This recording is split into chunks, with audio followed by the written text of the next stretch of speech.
to the Loyal Locals podcast, live from Stone Liberty Station.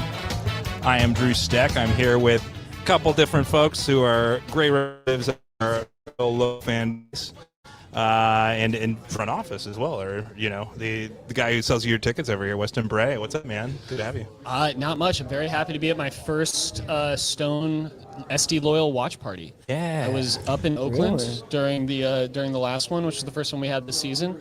So Banner Protector, I believe. Exactly. Protector of the banner, starter of the chance, along with our great El Presidente, Scuba Steve. But fantastic atmosphere. Good to be here. Great to get 3 points. Yeah, man. Tony, thank you for helping produce and running the show here. So we wouldn't be able to do this tonight without Tony Sanchez. Thanks, man. No, thank you. And thank you to the great Chiva who allowed this to happen, because, again, it's his pocketbook that is funding most of this equipment. So thank you. From you, Godfather Chiva.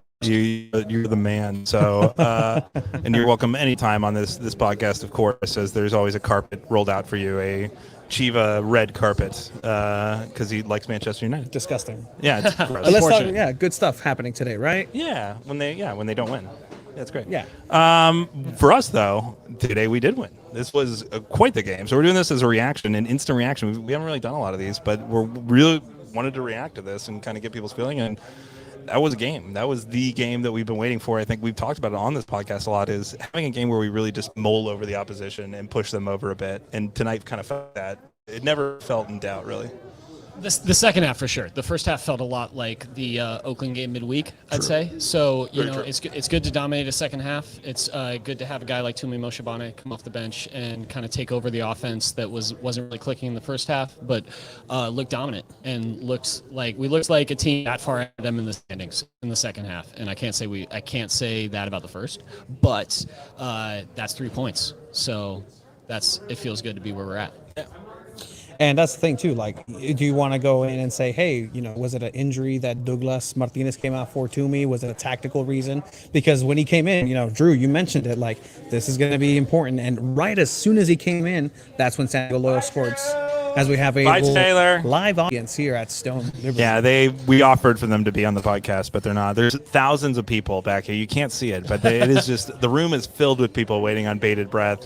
We actually told them not to clap because we thought that it would mess up the audio. So that's part of what's going on here tonight. Medium. Yeah, exactly. So, but Douglas Martinez, he didn't look great. He kind of he went down in a heap early on, and so obviously something wasn't right after that. But his runs, kind of his presence, felt like it was just a little bit out there, and he wasn't finding the right space. And so when Toomey came in, we know that he's a space eater. He's somebody comes in with tenacity. Toomey's tenacity. Say that 10 times fast. Look, this is 3 away matches in a week. This is you wanted to save him. I don't think the plan was for him to come in at all. Yeah. Sure, but at the same time, like, squad rotation is going to happen. It's not always a bad thing. It's nice. No, it's nice to be able to have that option. Be like, okay, maybe we were saving him for next week, but we need him. Let's get him. And maybe Douglas will be back and ready to go next weekend in LA. I mean, that would be helpful. Speaking about squad rotation, no Austin in the lineup today. Right. So very interesting. So that was incredibly interesting. Austin's been killing it in goal. He is that safety net in the back. The play comes out through the back, starting with Austin Guerrero. So the fact that he wasn't there, you can tell the defense was taking the thing. What's my man's name? Dylan. Yeah, so he didn't look incredibly comfortable back there, and it was coming in his first game out there, but he had a couple of chances where he should have gotten rid of that ball a little earlier, got us into trouble, and might have been the jitters, but you can tell that Yarrow and Stoneman just didn't trust him that much, where usually they turn and give the ball over to Austin. They said, you know what, I'll just try to figure this out myself, and wasn't always the best because they just get the ball out of their own third, but then it would just land into a Las Vegas possession. So little concerning there, but overall, like, it worked out, right? Yeah. It worked out. It was the right player at the right time. It was, I think, the sub of the year. I think that I haven't seen a sub where a player came in and pretty much took the game over and changed the tide for us from when they came on to when the pressure just kept mounting in that direction versus what Toomey did here, which was really impressive just to see him kind of create that space. Guido had been doing a great job of kind of creating space on his own, but there's really nobody to link up with or kind of run a through ball into. And the second Toomey came in, he gave that ability for not only Elijah to be able to find better people with his crosses. He was kind of getting the ball in that space all day, but finding people who are actually going to be able to carry the ball into the box and carry it into the goal. That's really what we were missing. And so Toomey being on the ball and having people like Guido being with it tonight. I think that both of those guys are definitely your stand-up players. That's who you'd like to see playing well, and you hope to get Martinez back. But new keeper alert, right? Yeah. So what do we And, think? Yeah. I'll say this for Dylan. I agree with what you said, Tony, about how maybe Stoneman and Yarrow were a little bit more inclined to take it themselves and less likely to go back to him. But at the same time, he looks like he knew what he was doing back there. He looked like he was ready to come out for balls that were on the edge of his box. He was aggressive with it. And then even in the first half, he had a very Austin Guerrero-like distribution ball that set Augie William all the way free down the pitch. And if it weren't for a honestly lucky tackle from the Vegas center back, we probably would have scored there. So, that I thought that was promising. And I think if you're going to be down a Trey Muse and you have to rely on a guy like Guerrero, it's nice to know we have a man on loan from the MLS ready to take the reins if necessary. Yeah. Go for it. Oh, I was going to say, to that sense, it does seem like sometimes these MLS players aren't really ready in some ways to see how fast some of the players at USL are. I think that they think that because they're from that level that talent's going to be, just a step behind or whatever. And it did feel like he was surprised a little bit by the angles some players took, but he did a good job of cutting them off, and he did a great job of making the goal as big as he could. Or as small as he could, with his, kind of bigger frame and stepping in there. So he did a very good technical job. It'll be interesting to see how he grows with our style, with our ability to play out the back and running those balls in. Again, as we've talked on this show before, Austin is just a special player at getting the balls to other guys' feet. And it's just, you're going to fall off when he's not the guy doing that. But it's nice to know you have that second option, especially as you're going into the playoffs and you have a lot of these games coming up where it's just going to be a ton of, game to have that backup in case you have a knock against Austin, you want to get his knee right or anything like that. That would give us that option. So it's good to see. Yeah, and it's easy. It's I like what you said there about guys coming from the MLS not necessarily being ready for the USL. Like, you can do it in an MLS training camp, but can you do it on a baseball field in Las Vegas? Exactly. With a wavy, wacky inflatable tube man and a llama like behind 40 you. yards from you. Exactly. Like, it's a different atmosphere and different environment, and I thought he was up for the challenge. Let's talk about that pitch, man. That pitch is terrible. I don't like that field. It looked like the grass was like 3 inches tall. The ball doesn't move where it passes. Usually at Torero, that nice Torero carpet that gets watered half in at halftime. The ball just flows and those through passes get there. It seemed like the ball was incredibly slow. The play was incredibly slow. So maybe that's something that they play. It's a tactic for them, but. It's interesting just to notice those little things where usually Loyal would be a little bit more sure with the small passes, the triangulations. Those just weren't working here and there. And cutting it back. Yeah, exactly. And so that takes a lot of the game for San Diego Loyal out because they are that possession team. In the first half, they dominated with I believe 63% possession. Yeah, but not a lot to show for it. Typical in a Loyal game. Yeah, it's kind of our style. Yeah, sometimes, and that's where, as you were saying, it did feel like that in the first half. But let's go to.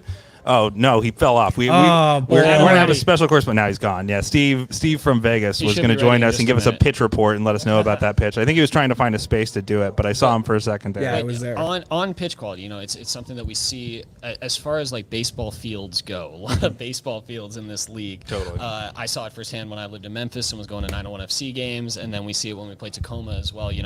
It is what it is. You wish it could be better. You're always going to have that bump going from the outfield grass into the turf on the infield, and then the guys are used to it though.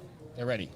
Absolutely. You would think. I mean, coming from I assure you that our players would rather play on that than what they have to deal with at Laney College in Oakland. Yeah, and that's what you at least hope, that there's a professional maintenance. But even in the desert, there's only so much you can do with grass, right? That's a certain point of it where I think it looked like they were growing it out, kind of like an old guy, kind of like my hair sometimes. We're growing it out to cover a spot.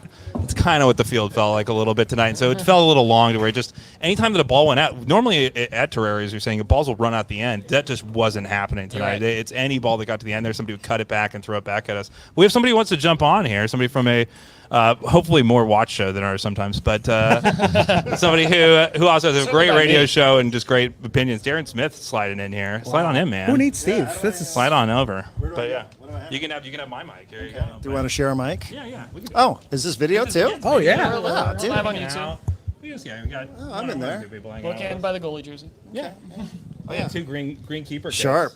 I know. I got also the locals kit tonight. Right. I know. Yeah. Awesome. Nice delivery, by the way, on Match Day Live. That was good. It ended up being a good segment, hopefully. Yeah. Hopefully you didn't get too many people turning out. Well, we're going to submit that for an award when Drew came on Match Day Live. So, yeah, we look forward to that. I like our chances. I was pretty proud of myself. We haven't sworn once on that show. Has Corey? We were Corey has not. He has off air. Okay. But we were sort of told, hey, do whatever comes natural. And swearing does come natural, but we've not done that one time on Match Day Live. Because you guys swear like sailors on unnamed. Yes, we do. Sometimes it's like the second word of the podcast. That's right. Yeah, so yeah, absolutely. So this is fun. This is great. I mean, when you have to knock for 3 hours every day, right. And I have to get that catharsis out. Well, you gotta make up for lost time. Yeah, is exactly. the way I look at it. Yeah, 1,000%. Exactly. Your mouth is moving that much. Yeah, you got to get the right words in there. You guys cuss here, though, right? Fuck yeah. Fuck yeah. Yeah, although there was a child tonight who reminded me that he follows me on Twitter. So that was always nice when you get a 12-year-old who's like, I follow you on Twitter. You're like, great.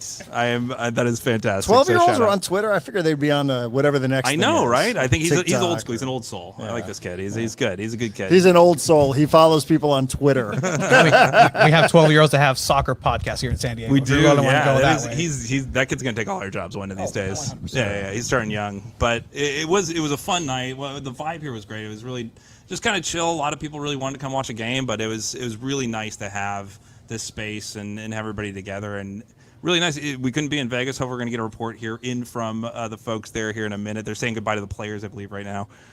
Which is really nice at the stadium there, but they're going to give us a little match report from the stadium. So Yeah, what's the status of the people who've been in Vegas? Jordan and I were wondering about this earlier. that's what we wanted to figure We're out. like, is it like straight hangover? Or like, is it one of those kind of like debauchery trips where all hell is broken loose and people are just finding themselves in compromising situations or what? How far is Cashman from the Strip? I think that's a good question.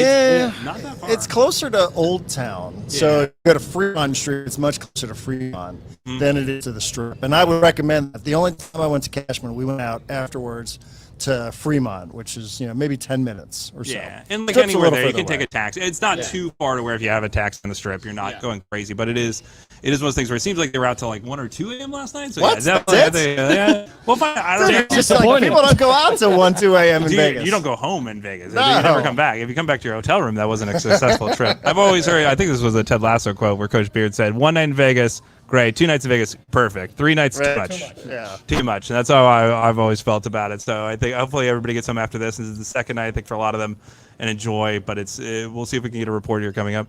The one thing I noticed tonight, too, was just the ability to pour on goals. We haven't done this before. Our team creates chances.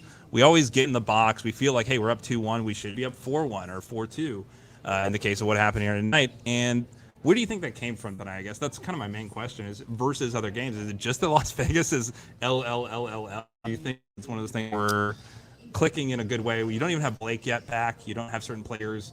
Obviously not Guerrero starting in goal, so it's not 100 of what you'd pick. But we still did a great job of just getting where we wanted to be tonight. Yeah, I mean, I think the season statistics against Vegas, 30 goals, 4 against. So some of that is your opponent, but it's not like Tumi Moshibani has only scored against Vegas. He's got 10 goals on the season. I mean, that's good enough for, we were just looking it up, 10th or 11th in the USL Championship. And he came in off the bench because Douglas Martinez Jr. got hurt. And as a matter of fact, when I bounce out of here and Jordan comes in, number one, you got to get Jordan to drop a Tumi time times 2, which everybody loves. And then number 2, he talked to Landon. And he said, what's the difference with Tumi Moshibani, who's got 10 goals this season? And I'll let Jordan tell you what Landon said. But it has to do with confidence. And if you saw Tumi earlier this year, you said, man, I just, all the talent, but he's got to see the ball going in the net. So, obviously having a weapon like that, your club's all-time leading scorer come off the bench tonight 100%. in the 38th minute, Yeah. I think that's part of it. And obviously some of it is Vegas. They're terrible. They've lost 10 straight. They had an 11. So, the When right you saw- opponent at the when you right saw that time. in the ESPN app, it was like L, L, L, L. It was all L's. Yeah, It I was mean, it's like, the right opponent at the right it's- time, especially Yeah. when you're playing back-to-back away. It's always funny to me when Vegas has, because they have betting sponsors. It's always funny to me when they have to post their odds pre-match. And they play Phoenix, and it's like, hey, the odds for tonight's match presented by Las Vegas Lights. We're plus 700 to win. It's like, really? You're gonna tell everybody that? That's Yeah, and Yeah. after 20 minutes, they were like, maybe. No, not so much. Also, our statistician Sean Kelly, you guys know Sean. Shout out He's Sean. the best. Shout out Absolutely. Sean. He dropped this one on us tonight. This is the first time in club history that Loyal found itself in a losing position in any away match and won. Yeah. First time ever away, trailing in any match ever, and figured out a way to win the match. And again, is that Vegas? Probably. That's probably a big part of it. But Luck it's be a also, Loyal tonight. It's also an important thing because it popped up Wednesday night, falling behind against Oakland. So Yeah. I mean, I think it's a nice. I bet you none of the players knew that. We didn't do it last season, Didn't at do it all. at So that's the thing is this season it was a trend where Sean pointed out to me the first game we came back to. He said, "This is the first game we've ever won that we didn't score first, right?" So I think that's a running theme with this club is it's all the right things you want to check, right, in terms of boxes going into a playoff run that you'd want to say, "We've done this, we've done that, we got rid of this bugaboo or this thing," and it's a good place to go. Now nobody can remind you love of that that, right? Like if you find yourself trailing, it's like nobody can remind you. It'll be like, hey, by the way, did you know that you never? Yeah. Okay, well, actually, no, we have. Yeah, did it. And they'll all speak how I bet good we are. I bet you Phoenix has. So that's the thing. Yeah. Is that's who you're looking at and saying if we want to beat those guys, we got to do this stuff. Yeah, And and it might happen. The way that it's too early to talk about postseason matchups, but you might be facing one of the best goal scorers in the USL. Yeah. The way it is, so it's possible. That you could find yourself in a situation like that. So it's just a nice thing, like you said, Drew, to just check the box. yeah, man. Yeah. So how are we feeling? We do have a couple of players coming back, right, from injury. We have Jack Blake. We have, just Jack. In the sense you can put him anywhere, and he's going to make a huge impact. So now it's going to be a big decision for Nate and Landon to see how they manage this lineup coming forward. Because if there's any negative results, it's going to be because of this lineup is what people are going to blame. If there's positive results, it's because of the lineup. But they have to choose correctly. Do we have faith in them for making that right choice right now?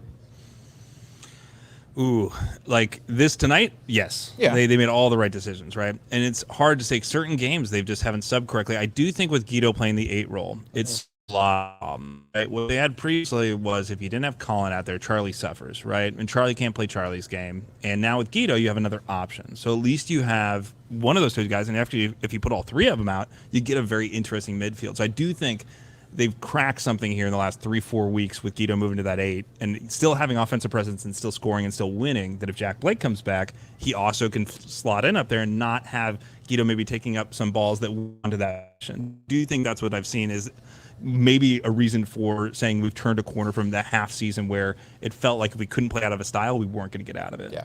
So that would be my answer. Anybody else have a good one? I don't know. Somebody did? I agree with everything you just said, but then also when you can work through Corey and when you can work through Augie, and when Exactly. you have a Douglas Martinez who's making runs down the side, it adds so much. And it like you said, kind of takes pressure off of each other. So like when you have Charlie and Colin playing in there together, it gives each of them a little bit of a security blanket and gives them options that weren't there before. Having the top to create and make the plays, and that's part of the reason I think Tumi Moshibane was so impactful tonight is because he was the link. Yeah, And exactly. He was the link that we were missing in the first Outside to 30. inside the box. 100%, yeah. Exactly. So bringing that in and then having guys that can find the net is what matters for us. By the way, the one thing I think we wonder is finding everybody minutes is a little bit of a challenge. If I'm Tumi Moshibane, it'd be really easy to show up against Vegas and go, wait a second. I've got 8 goals here, and I'm not in the starting 11. I scored 2 times, Tumi times 2. Last time out. Tenaciously. So, and that he comes off and then has that kind of performance, just like right there firing all cylinders, because you do wonder about that. Like, you got guys and they have agents, and a lot of guys are free agents at the end of the year. And, they're like, hey, like why am I not getting the minutes? Where's here? my Not spot? everybody's Yeah. got 2-year deals like Jack Blake. No, Not everybody's got multi-year deals at this level. And we're not making shirts of them or Right. chancing. Yeah, it's like where's my spot? Yeah. So it'd be real easy for think about Alejandro Guido. Like he started 3 straight matches. It had been a while since we'd seen that from Alejandro. Yeah. So you do wonder, and you wonder what's going on behind the scenes, and how everybody's being managed, because they're thinking about what's happening now, match to match, but they're also thinking about what their future is. So at least from the outside looking, it doesn't seem like any of that has impacted anybody's performance. Hey, when you get your opportunity, what's one of the core values of the club? Competition. Yeah. So from that standpoint, it seems to be translating pretty well to the club itself. And the feel good, be good nature of the Landon clubhouse too. I think the hey, be good, feel good. Even if you're not starting, and that will regenerate players in a way that other clubs can't. I think that's also what's been nice here is you see other teams where these players, especially across town, right? Managers fail to inspire, or players can't find it within themselves to actually change and do something different, right? It's been a long time since we've seen coaching that actually transforms players. I think just generally on any club across all sports. So it is cool to see that some of these players, especially Toomey, who came in from a lower level, who's now ascended. Right, we've seen the ascension. The coaching here is working, and I think that it's we talk about it a decent amount, but it does seem like holistically, whether it's Matt with the keepers, whether it's Nate with the tactics, or Landon in terms of the feel good nature of a lot of this, it tends to mesh in a way that's really nice. You guys want to know what Landon Donovan had to say tonight? Oh, Jordan talked to him. You should have Jordan. Oh come wait, over. no, texting. Oh yeah. No. No, get over here. Yeah, he's shifting out here. My fellow North Parkian. Tag out. That was a tag out, tag appearance. The good question master. Great question. Jedi. Find Darren him Smith. at the Smith live? Show on Twitter. Yeah. We are live. Can you, just as an introduction, can you give us a quick Toomey call, please? What do you want? Toomey time? Toomey time times 2? That's, Darren said that's it like all 14 I wanted. times. I know, but I wanted it from you. But I Toomey really time wanted it from you, times Jordan. 2. Thank you. I know. You got But 2 your tonight. diction is perfect. I mean, that's the part of it that's just impressive. Yeah? That's the impressive part. That's the part that's impressive. Hi, everyone. Yeah. Hi, Jordan. What's happening? What did Landon Donovan say? What did he tell you? Oh, nothing. He didn't say anything. At all? Oh, okay. No. Did he say why he chose the shirt he chose today, or No, I you get didn't no ask him. fashion advice? All right. I should have asked that question. Was it vague? actually. Was it like hangover inspired? Those are the things we want to know. Yeah. Yeah. But he talked about Toomey. Said the difference is confidence. Took him a while to settle in. that's smart. He pointed out he's like nothing serious, but he was dealing with some stuff initially when he got here, and like he's settled in since then, and this is the Toomey they were hoping for. So Yeah. Yeah, and you can clearly tell because Toomey last season had that same similar type of play, but he just couldn't connect with the net, and that was the frustrating part. He was there, just the last touch didn't either make the right decision, or he played it wide. But now he's a little bit more clinical, and you can tell he's enjoying his play. Actually, earlier in the season, I talked to him when he started playing really well and started scoring, especially against Orange County. I'm like, hey, do you feel better coming off the bench? Do you feel better starting? What's the deal? He's like, honestly, my job here is to score goals when I'm on the field. So it doesn't matter if I'm subbing in or if I'm starting, that's my job. And so that response in itself just told me a lot from him.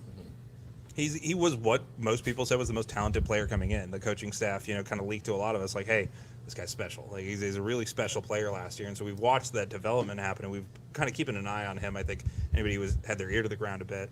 And it is neat to see, not just neat, it's incredible to see what he's done in terms of not only, I think last year we'd see that he got that last step and he could make a goal, but he wouldn't make the goal. Yeah, that's right. And so now he's making the goal happen. And it's like, even if he has to walk it in with both of his feet, as he did a couple times a night, that's a skill that he didn't have last year that he now has at this level. And we'll see where it goes. I mean, he seems somewhat unstoppable, especially if you do pair him with somebody like Jack, who also has that eye for goal and adds another dynamic. We saw it from Charlie shooting outside the box. It's something that's gone away a lot since Jack left the lineup, and it'll give us just another dynamic, especially with some of these keepers that are really tight in and seem to know exactly where the ball is when it comes in on these crosses. Instead, hey, if they're pulling up, go over their head a little bit. Corey almost did it tonight, but he got it back a little bit. So it is interesting to see. it feels like Toomey's incredibly accurate Yeah. lately. I mean, tonight to be able to shoot one off the goalie's face and get the perfect rebound to him so he can slot it home. That kind of demonstrates. It's double. Like he literally just like shamed him on the way in. He's like, I'm gonna hit you in the face, get the ball back to my foot, and then throw it in the goal. Because he could have scored initially, but he chose not to. No. He's like, I'm gonna throw this off the goalie's face real quick. He made that. Then choice. I'll tap it home. An extra shot on goal in the stats. Right. Yeah. He took away Herzog's assist, unfortunately. But what's the XG on a goalkeeper face shot? That's what I'm wondering. I want to know how XG is even accounted for. You're the guy who works in a video game. You should Correct. have all the stats. But I don't work now. for FIFA. Oh, okay. I work for a different one. This is true. Yeah, you could tell us all about. Like expected goal is a number. I'm like, all right, yeah, totally. But I don't know what it means. Is there expected? Like I know what it means, but I don't know how they get there. Expected hits. Can you tell us about that? Is that expected runs. Okay. Yeah. Yeah. We can do that. Expected runs. To us. Yeah, that's a fun podcast. Yeah. No, not football, baseball. How come people. you have such a fancy microphone? He handed it to me. Well, it's actually 2 balls and a microphone, I which have is the mic. you know From 2 that's- balls and a mic. Like So that's very it. important. Yeah. Why do you trust him with It feels that? like holding Darth Vader's microphone. I don't. I'm not gonna lie. It's all good. No, yeah. It's all gonna get sanitized at the end, so it's you're Cool. good. Oh, okay. That's good. He's got a medical grade sanitizer. that he goes Absolutely. into. Okay. We play no games here. Yeah. We're still seeing if Steve will join us here from Las Vegas for anybody hanging out with us. The hope is that they will. I believe they're saying goodbye to the players, which priorities here. So guys give a hell of a performance tonight. Hell of a road trip. Obviously, they're going to go out on Fremont, as Darren told us, and get crazy with all the street performers out there. So saw some different people trying to skunk or ska, doing some skanking and skunking, I said. What's the pose? Just this? Just this. Yeah. There's some of that happening, I think, last night as well. So, yeah. I have no idea what you just said. You don't know what skanking is? I don't know a lot of the things you Or just ska? Ska know music. ska. Yeah, punk with horns. Yeah. It's like the verb of ska is skanking. Oh, Skanking. really? Sense. Okay. Just like doing whatever that is. I can't do it. Yeah. Interesting. It's not in my bloodstream to do that. No. Checkered vans, the whole thing, man. It's a whole thing. It's Warped Tour. Yeah. So what's your favorite part of this loyal team right now going into the last couple games essentially? Like what are you really liking from this team? They seem to be getting better at the right time. Alejandro Guido's a player that I talked about a lot on the post-match show. We can still see more from Guido, but what we are seeing is more minutes. He scored again tonight. If Loyal really want to go deep and make a good run, I have a feeling Alejandro Guido is going to be an important piece to that. He's not the only piece, but you need him going. So I love the fact that he seems to be turning it on. Toomey isn't turning it off, which is fantastic. That seems to go. Augie continues his run. You guys brought up Jack Blake. He's going to return. I think my favorite part about the club right now is the fact that they seem to be preparing and gearing up for a run in the postseason.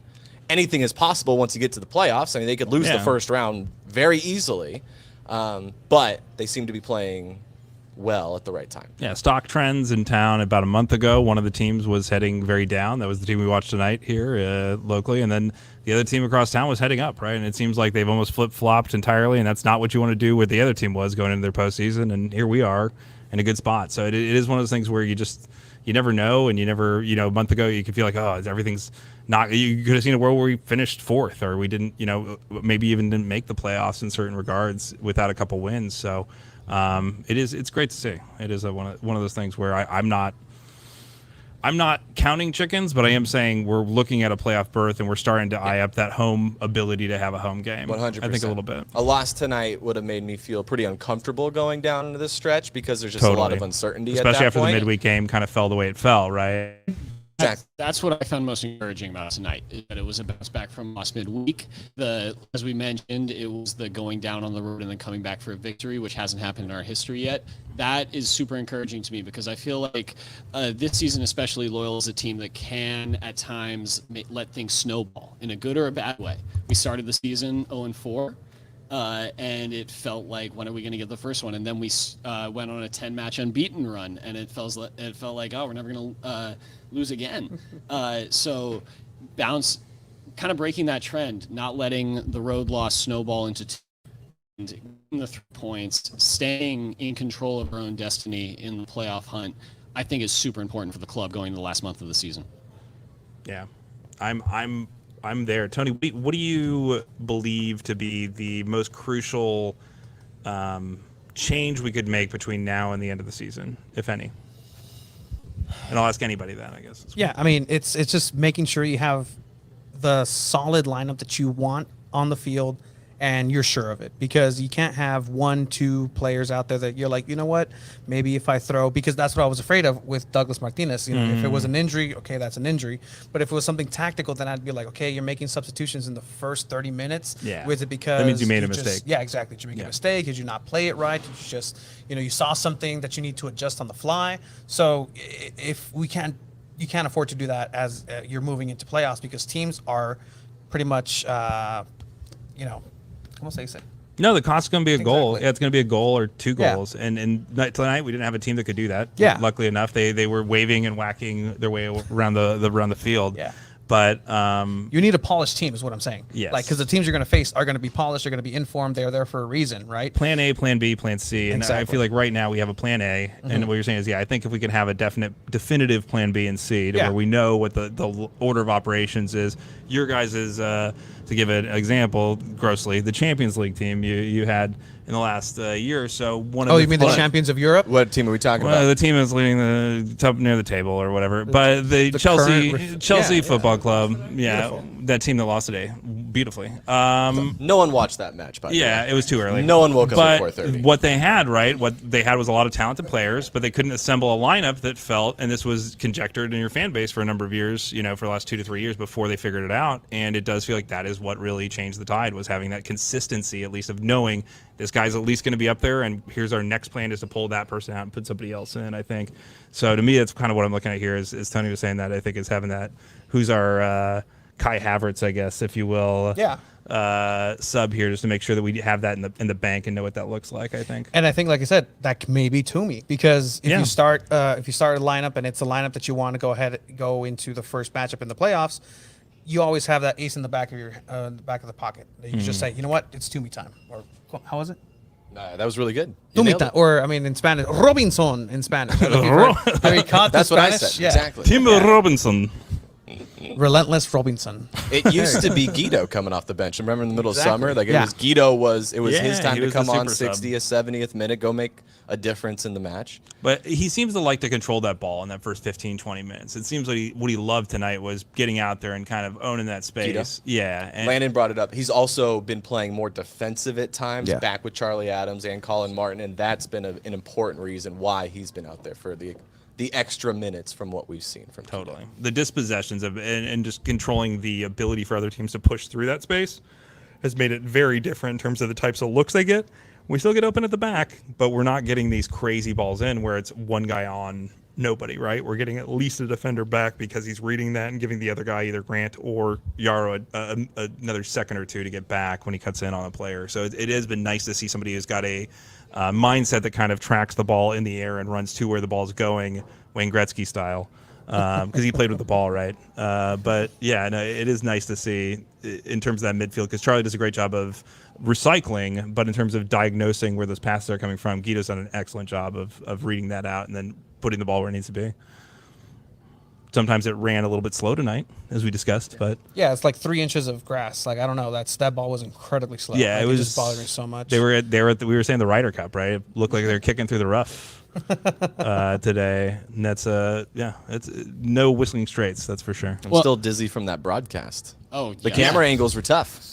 There was some refresh rate issues as well. And I don't know if that's the baseball fields that, it always seems when you watch a USL match on the baseball field, the camera's shakier.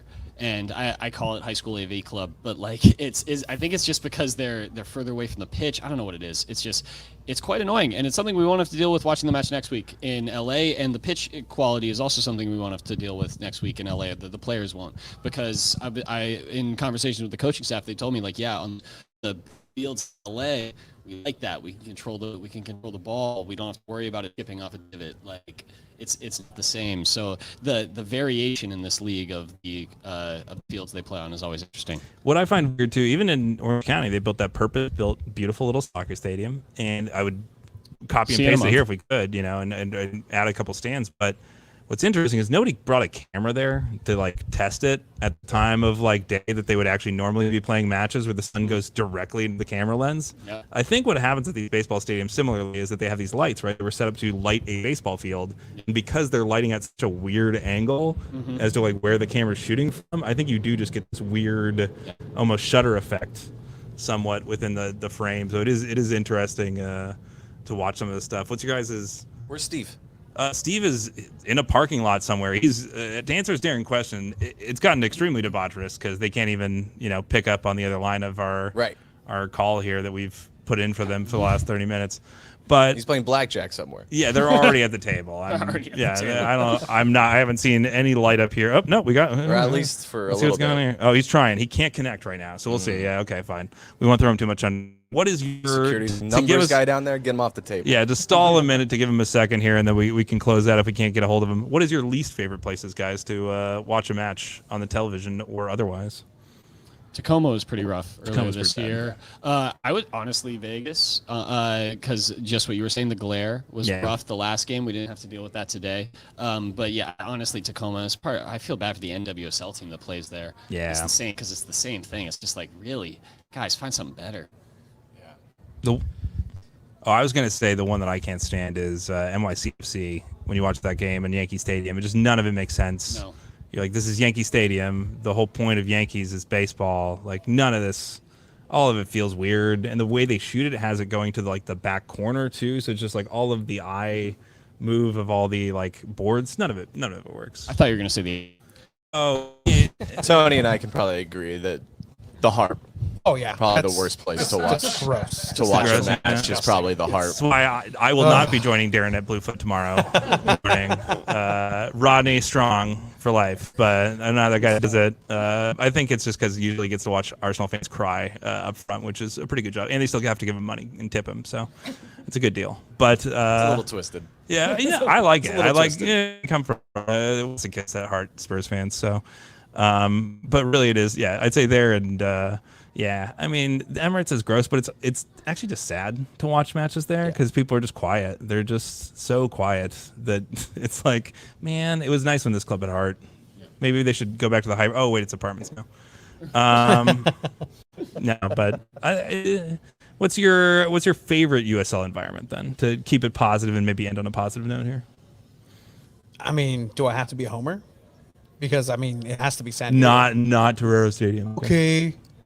I mean, honestly, I have to say that from what I've seen and I've been exposed to now with fans and that environment, I have to say that, Jesus Christ, I have to give it to Phoenix, man. Oh, please. Ooh. I know. You went to that stadium. I have to admit that one day I heard it smells of farts. It does. But the smell, just it's not smell of it. Oh, they're being shit. burrito farts. They're good Yeah. farts. But I wish. I know you're trying. I know. I said the forbidden word. That's why Steve's not joining. But no, I mean, disgusted. if we can again, in that same sense, in the same vein of Orange County, just copy paste that. Yeah. Here in San Diego is what I envision, right? Like that's what I want in here is less zonies, but that same sort of environment, that facility. We'd have to build the stadium in Yuma to Or duplicate Sequan, that. or on the Indian reservation. over in Pine Valley. Pine Valley Loyal. How about that? You drive through the Alpine. desert for half an hour, nothing's around you, then all of a sudden there's this random stadium. And for all the crap I've talked on USL teams playing in baseball stadiums, there are two that do it well, and they're both in the same division of the Western Conference. That's New Mexico United and El Paso Locomotive. That is very true. Both are beautiful both of them to watch. are beautiful. They look good. The crowd looks good. New Mexico specifically, they draw terrifically. I'm not just saying this because I'm friends with their commentator, but he's great at his job. Yeah. Shout out Tyler Ortega, who'll be. I mean, here he's in a no few Jordan weeks. or Jack. No, he isn't, but he's a Spurs fan. So and he's a good dude then. And he's a great dude, and he's called multiple goals of the week recently for New Mexico. And they are one of those. I only bring him up because they're one of the few baseball stadiums that looks actually decent on broadcast. So It is. It's a great vibe. It's going to be a love fest when they come out here in a few weeks. It's going to be real fun. We've all So kind of excited. circled that a bit, so we're real excited to see those guys. I think Baseball's dead to me, by the way. It's done. it doesn't exist anymore. It's also dead to San Diego. Our playoff Exactly. chances. That's what I'm saying. yeah. It's dead to me. Like for all I care, this was also a 60-game season, and that's where it ended. I think the team that played the season also felt the same way, Tony. they quit after that, man. But yeah, no, El Paso is a great place to watch a game too. It seems like it jumps off the screen with that Chihuahua Stadium and everything that's there, and I love that town, so it's a good shout. Any other Jordan? You actually got to go to Phoenix. Do you think it's all it's cracked It's up to definitely be? not Phoenix. Phoenix is All not right, the sounds answer. good. No. It is not the answer. I did not enjoy that. I like LA Galaxy 2 playing in a just empty, StubHub Center, whatever it's called. These Dignity Health Park. yeah, fans, Lack of Dignity we Health don't want Park. you. That's what I call it. We don't want you. Good chat was Louisville over there. Louisville's beautiful. That is the stadium I would like. Yes, I would love to do that. And I think Sacramento's on the list. Yeah, I would like to take in a match there. yeah. I think what they did there was perfect. That's what we're trying to do with the Mission or the Midway project, right? Would be something similar to that. What they've done in Sacramento with a temporary stadium that's on a land that supports it, kind of with parking infrastructure and everything else. So, with that, I haven't seen back from Steve. I think that they're struggling. I'm going to call it, and By struggling, we mean having a great time. Yeah, I don't he's think they're having a having blast any in problems Vegas. whatsoever. But I think they're he's they're joining a calling it. podcast in Vegas on a Saturday night at whatever time it is. He's doing Vegas wrong. That's what I'm feeling. I feel like we're taking away from their Vegas. At I this agree point. with you. So I wanted to get him maybe right after, but yeah, It's the first time he's traveling without a child. that So, I is mean, their that baby has- is left the baby at home. No cares, no worries at He's all. not coming back. We might not see him again. I might be president now. Sorry Yeah, guys. congratulations. Who knows? Who knows? Actually, I think it goes to Lydia. I think that's how this works. I think it's like a monarchy kind of. But no. What kind of system do you guys have? I got to read the bylaw. Jerry wrote him, man. He's got some good stuff in there. So yeah, it'll be great to get everybody back, but it'll be fun to hear all those stories next week here, I guess, on the podcast. But thank you everybody who joined us and listened through this rambling post show. This was fun though. It was good to get the canned react. This is the real passion Yeah. of the evening. I mean, with the thousands of fans still here, it's They've been kinda very hard. silent, and they're finally talking. We're finally turning. The applause signs were broken. That's what we're now hearing.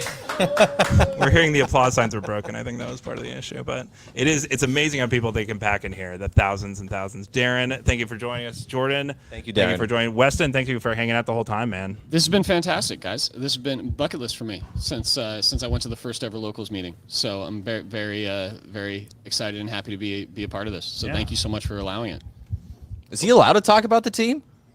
I don't know. I'll check with my boss on Monday. Is he going to get in trouble for this podcast? To be fair, I think he did a really good job of almost sounding negative, but then didn't say anything actually negative. I think he should get a promotion for that. I think it's Yeah, I gotta bite my tongue a lot more at when I'm at public watch parties than when I do when I talk about the club just myself. I have high expectations. I think he sold some tickets tonight, so you're doing your job just fine. That's always the goal. We got to fill up Torero. That's right. I don't do it for any sort of commission check or do it because I'm good at my job. I do it because I want to fill up Torero. He so. genuinely loves it, folks. He is somebody who just loves what he does, and I love watching you work, man, because you're always smiling and always enjoying what you're doing. So It's a good break from That means Tottenham, a lot. isn't it? yeah, right. Oh, exactly. Yeah. It's huge. You can Yeah. actually find joy in this club. Yeah. It's mentally necessary. Right. I feel you. It's less soul sucking, but it's it's beautiful. So Weston, thank you so much. This man right here beat me.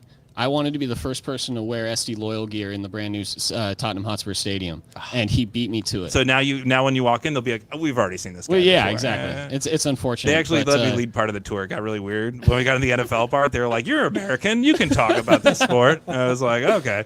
So yeah, It is pretty cool you're able to get a locals jersey on that rooster on top of your stadium. I don't know how you got all the way to the top and found a way to do that. Yeah, he actually was like, "This is a nice change. I'll wear this." Yeah, Yeah, green's my color. it's good. It actually looked good on us. Tory green's what we were wearing when we won our most important game, I guess, the last century. So That's right. it's I like a to good remind people color of that. for Spurs. But Tony, as a Chelsea fan, I'll stop talking about Spurs right now and say thank you so much for helping put on this little extravaganza tonight. Thank you so much, man. Whose podcast Bring were we on on? the We'll figure that out later. two balls and a local. 2 balls and a local, yeah. But yeah. no, it's no, Tony, thank you so much, man, and thank you 100%. everybody who's hung out and keyed in. Darren, you gonna pop in here? No. Just waving. Okay. For people who are on the video, which is not. We have comments? There's a lot of people watch this stuff back sometimes. Yeah, the funniest part. We'll some at the end here, guys. But why are we in a CIA interrogation room? This is Why what you are have we? to watch. Yeah. Yeah, no. It's very yeah. dark. Part of this is why Darren and Jordan had a giant array of lights, like a 4Runner or any large SUV with those giant off-road lights shining in their face when they were doing their broadcasts, because this room is perceptibly dark with all the shadows. If you're Batman, this is a great room to hide in. So that's partially why. Yeah, they broke Baby Brock off. He broke off. That is true. He broke off He gone. from the Brockoffs. And Landed Eric some was bird. here tonight, and he's already commenting. I love that. So hopefully driving safe, everybody. That comment from Jason is totally spot on. When Landon joined us after the match, he's like, that was a terrible performance. Like, we were really bad. And, like, Toomey had a couple flashes, and he saved us, and we really did not deserve a lot tonight. He was not happy with the performance. I think they were sloppy. I think that's one way to put it. We were being nice here on the reaction pod. I think we're all pumped up from these delicious stone beers to give some very positive vibes. But it's playoff land. He's dialed in. He wants to win a championship, and that guy takes no shit. So that's fun to hear. I love that. Who is the drunkest here? No one really asked because we're all driving home, man. We're all very responsible. I think everyone Incredibly left responsible. Who was drunk earlier. It was definitely a couple of guys who tried to get on the podcast. Not going to name names, but there are people who have other podcasts in town who weren't going to hang out because they were having too much of a good time.